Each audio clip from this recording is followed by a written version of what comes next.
Ang kwentong ito ay tungkol sa isang estudyanteng Pinay sa Ireland na walang awang dinukot at pinatay ng isang Irish national. Sino ang Pinay na ito at sino ang taong gumawa nito sa kanya? At ano kaya ang naging dahilan ng suspect para gawin ito? Welcome to Tagalog Story Files. Kung ikaw ay mahilig sa mga kwentong krimen, ay huwag kalimutang mag-subscribe. Huwag din kalimutang i-on ang notification bell para maging updated ka sa mga susunod naming videos. Isang pamilya na mula sa Pilipinas ang piniling manirahan sa Ireland para sa mas magandang buhay. Ngunit ang pagtira pala nila sa ibang bansa ang magiging rason kung bakit pagdadaanan nila ang isang trahedya na hindi gugustuhin ng kahit sinong magulang. Taong 1990s nang pumunta sina Danilo Valdez at Teresita Valdez sa Ireland. Tumira ang mag-asawang Valdez sa Enniskerry, Ireland. Ang Enniskerry ay isang magandang village na matatagpuan sa Ireland. May layo itong 30 minutes sa isang sikat na destinasyon sa Ireland na tinatawag na The Garden of Ireland. Piniling manirahan ng mag-asawang Valdez sa lugar na ito dahil sa ganda nito at para na rin doon magtrabaho at kumita ng pera na ipangtutustos nila sa kanilang nag-iisang anak. Regular na nagpapadala sina Danilo at Teresita sa Pilipinas para matustusan ang pag-aaral ng kanilang anak.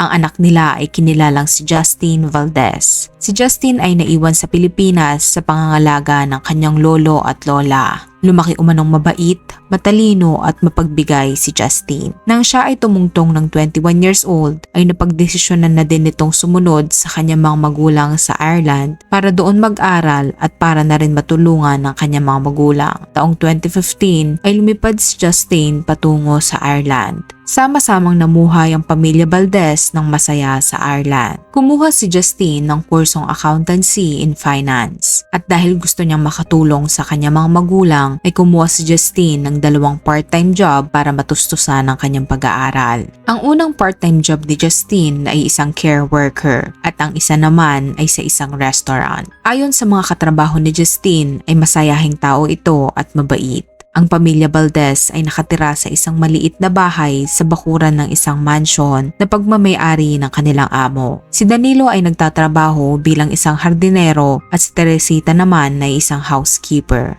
Inakala ng pamilya Valdez na magiging maayos at masaya na ang kanilang pamumuhay na magkakasama. Ngunit noong May 19, 2018 ay isang kagimbal-gimbal na balita ang natanggap ng pamilya Valdez. Sabado noong araw na iyon ay umalis ang 24 years old na si Justin para i-renew ang kanyang residency permit. Matapos iyon ay pupunta rin umano ito sa gym para mag-workout. Sa buong araw na iyon ay nag-a-update daw si Justin sa kanyang ina. Nagpalitan umano sila ng 64 messages at ang huling message daw doon ay bandang 4:20 PM galing sa kanyang ina. Base sa text ay nagpapabili ang ina ni Justin sa kanya ng tinapay bago ito umuwi. Bandang 5:40 PM ay nakasakay na umano si Justin ng bus mula sa Bray patungong Enniskerry. Matapos iyon ay kailangan umano niyang maglakad ng 3 kilometro para makapunta sa kanilang bahay. Dumating ang bus na sinasakyan ni Justin ng 6:10 PM sa Enniskerry. Nang siya ay makababa sa bus ay hindi niya alam na may nag-aabang na pala sa kanyang tao na may binabalak na masama. Habang siya ay naglalakad pa uwi ay may sumusunod na sa kanya nang hindi niya alam. Makalipas ang ilang minuto ng kanyang paglalakad ay dinukot siya ng lalaking sumusunod sa kanya. Ang mga magulang ni Justin ay naghihintay sa kanyang pagdating. Ngunit nagtataka ang mga ito kung bakit hindi pa rin siya dumadating at hindi na rin umano ito nagte-text. Nasanay daw sila na hindi nalilate sa pag-uwi ang kanilang anak at kung malilate man ito ay lagi itong nag-a-update.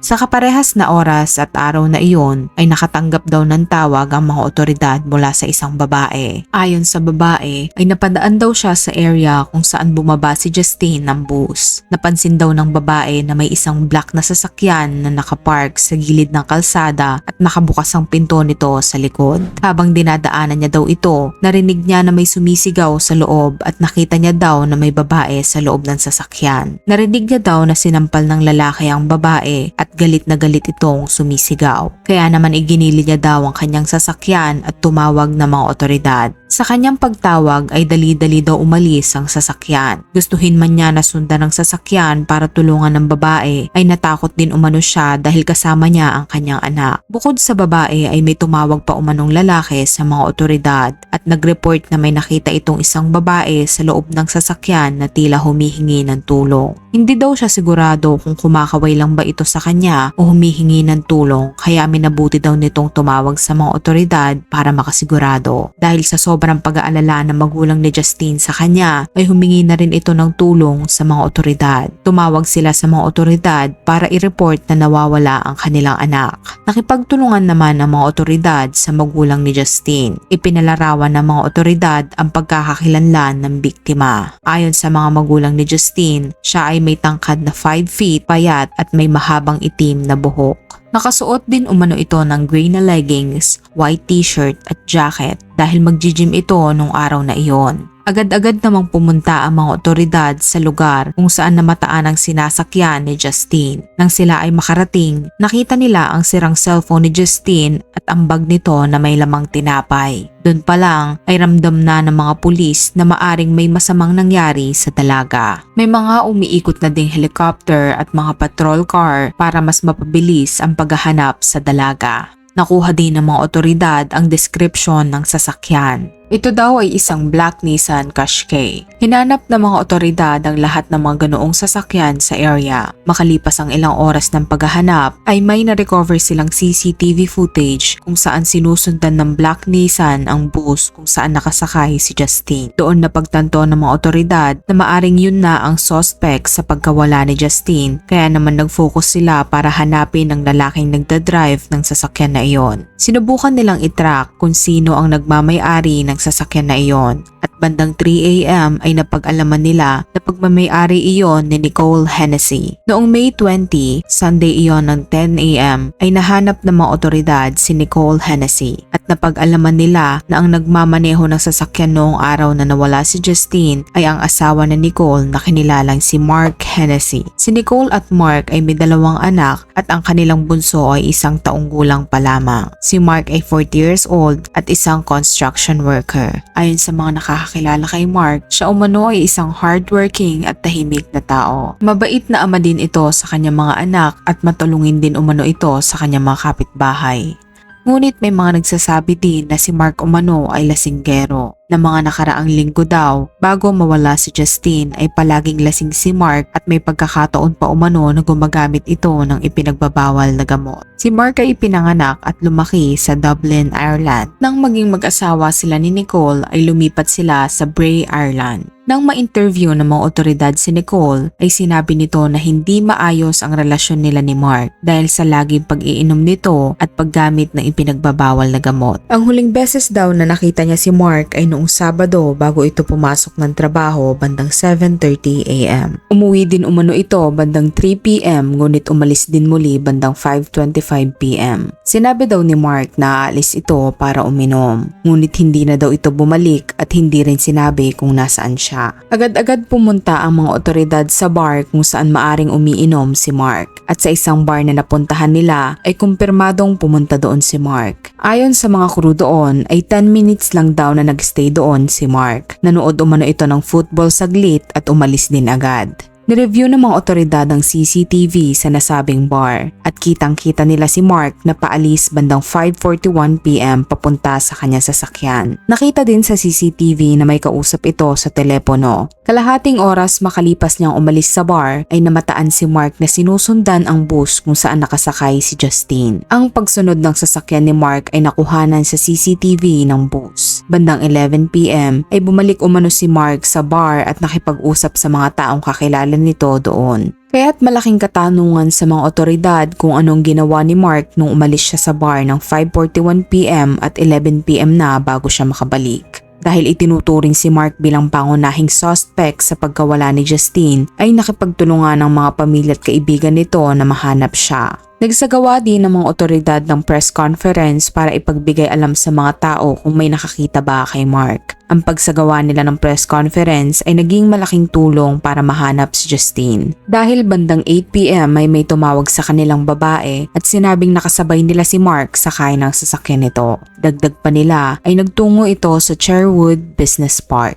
Agad-agad nagpunta ang mga otoridad sa lugar na sinabi ng babae at doon nila natagpuan si Mark. Nakaupo ito sa driver's seat ng kanyang sasakyan at kapansin-pansin na punong-puno ito ng dugo. Pinalibutan ng mga otoridad ang sasakyan ng suspect at hinarangan nila ang daanan kung sakaling tumakas ito. Nang lapitan ng mga otoridad si Mark ay napansin nila na may hawak itong cutter. Nakita rin ng mga otoridad na hiniwa nito ang kanyang braso. Hindi naman makita ng mga otoridad kung nasa loob ng sasakyan si Justine, kaya agad-agad nilang pinwersang buksan ito. Na makita umano ni Mark na binubuksan ng mga otoridad ang pinto ng sasakyan ay umamba ito na tila may sasaksakin sa ibaba ng passenger seat. Inakala daw nila na naroon si Justine, kaya naman nagdesisyon ng isang senior police na paputukan ng baril si Mark para matigil ang gagawin nito. Tinamaan si Mark ng bala sa braso at tumagos ito sa kanyang dibdib. Matapos iyon ay nabuksan ng mga otoridad ang pinto ng sasakyan sa passenger seat, ngunit wala doon si Justine. Binuksan din nila ang pinto sa likod ng kotse, ngunit wala din doon si Justine. Inilabas ng mga otoridad si Mark sa sasakyan para magamot. Sa mga pagkakataon na iyon ay gising pa rin si Mark at nakiusap sila dito na sabihin kung nasaan si Justine, ngunit nanatili itong tahimik. Dahil sa napakaraming dugo na nawala rito ay binawian ito ng buhay makalipas ang ilang minuto. Si Mark ay inanunsyong dead on the scene bandang 8:38 p.m. Ang pagkamatay ni Mark ay naging dahilan para mapatagal ang paghahanap kay Justine. Laking pagsisisi din ng pulis na bumaril kay Mark dahil inakala umano nito na naroon ang dalaga sa sasakyan. Ngunit wala pala ang dalaga doon. At dahil sa pagkamatay ni Mark ay mas lalo na silang mahihirapan na hanapin ang dalaga. Ngunit porsigido pa rin ng mga otoridad na hanapin si Justine. Hinalughog ng mga otoridad ang sasakyan sa pag-asang mayroon silang makukuhang bagay na maaring magturo kung nasaan si Justine. Nakakuha sila ng isang bote ng alak at isang papel na may dugo. Agad-agad pinadala ng mga otoridad ang notes sa forensic team para masuri ang nakasulat dito. Matapos itong suriin ay napag-alaman na ang nakasulat dito ay Pucks Castle Lane at ang salitang sorry.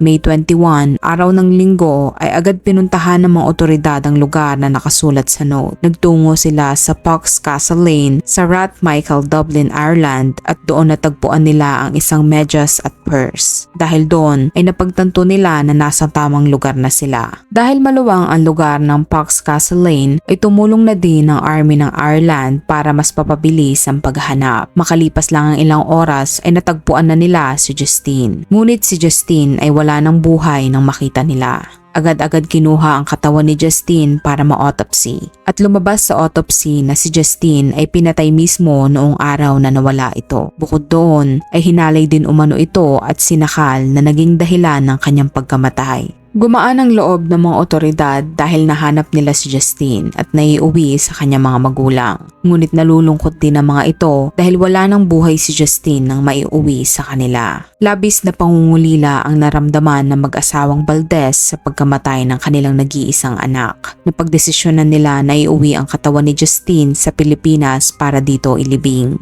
Gumawa din ng GoFundMe page ang pamilya ni Justine para makaipon ng pera upang maiuwi sa Pilipinas ang katawan nito. Kinakailangan nila ng 10,000 euro sa loob ng 24 hours. Ngunit higit pa doon ang nakuha nila. Nakatanggap ang magulang ni Justine ng 110,000 euro o kung i-convert sa Philippine peso ay nagkakahalaga ng halos 6.8 million. Ang mga mamamayan ng Ireland ay nalungkot sa sinapit ni Justine. Kaya naman nag-donate ang mga may mabubuting puso para matulungan ng pamilya ni Justine. Nagkaroon din ng pagtitipon-tipon ng Filipino community sa Ireland para dumamay sa pamilya ni Justine sa pagkawala niya. Dinaluhan din ito ng ibang mga Ireland nationals na labis na nalungkot sa ginawa ng kanilang kababayan. Labis naman ang pasasalamat ng magulang ni Justine sa mga nakiramay sa kanila. Ibinahagi din nila ang pangarap ni Justine na naglahong parang bula sa pagkawala niya. Pangarap umano ng kanilang anak na sa Ireland manirahan. Gusto umano nitong makabili ng bahay at magsimula ng panibagong buhay. Mabait at mapagmahal umano ang kanilang anak at mananatili ito sa kanilang puso habang buhay. Base naman sa investigasyon ng mga otoridad ay walang kahit anong koneksyon sa pagitan ni Mark at Justine. Maari daw na nakita ni Mark si Justine sa restaurant na pinapasukan nito o kaya naman ay nakita daw nito si Justine sa bus stop at nabighani sa kanya. Maari din daw na random na pagdukot at pagpatay lang ang ginawa ni Mark. Ayon naman sa mga nakakakilala kay Mark ay may dark side daw ito. Ang relasyon niya daw sa kanyang asawa ay hindi na maayos at baon din ito sa utang. Lagi daw itong lasing at madalas nang gugulo sa mga bar. May pagkakataon pa umano na pinapaalis ito sa bar dahil nanghaharas ito ng mga dalaga. Nakita rin ng mga otoridad na gumagamit ito ng mga dating apps. May record daw ito sa police station na persahang pinasok ang isang bahay kung saan naroon ang 18 years old na dalaga na nag-iisa. Nang siya umano ay questionin ng mga otoridad ay sinabi nito na nasa maling bahay siya. Dagdag pa ng mga otoridad na malala na daw ang pagkalulong nito sa ipinagbabawal na gamot. At noong gabi na dinukot niya si Justine ay namataan daw si Mark na paikot-ikot sa lugar para bumili ng ipinagbabawal na gamot. Sa pagsisiyasat ng Dublin's Corner Court sa pagkamatay ni Justine ay hinatulan nila si Mark ng guilty dahil sa patong-patong na ebidensya. Ngunit dahil patay na si Mark kaya wala ng paglilitis na magaganap. Ang pulis naman na bumaril kay Mark ay tinuturing na walang kasalanan dahil ginawa lamang nito ang kanyang trabaho na hindi naman labag sa batas. Ang pagkakakilanlan naman ni Mark ay inilagay sa national database at naging open investigation din ang kanyang kaso sa pag-asang may kinalaman din siya sa pagkawala ng mga iba pang kababaihan sa Ireland. Ang pamilya naman ni Mark ay bumalik sa Wales para doon manirahan at magsimula ng panibagong buhay. Ayon kay Nicole ay hindi niya kayang manirahan sa bahay nila ni Mark at hindi umano siya makakausad sa buhay kung hindi sila aalis doon.